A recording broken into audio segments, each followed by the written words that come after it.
Hey there!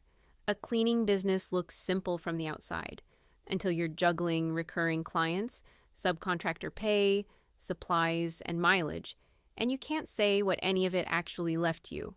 Let me walk you through the cleaning business income and client tracker tab by tab. Start on settings. Your business name, your mileage rate, and your tax set-aside percentage entered once and used everywhere.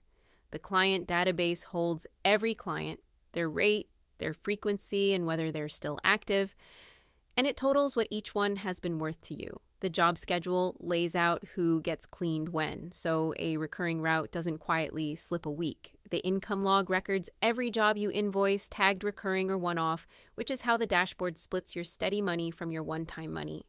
Expenses covers supplies, equipment, insurance, and everything else that comes out before you call it profit.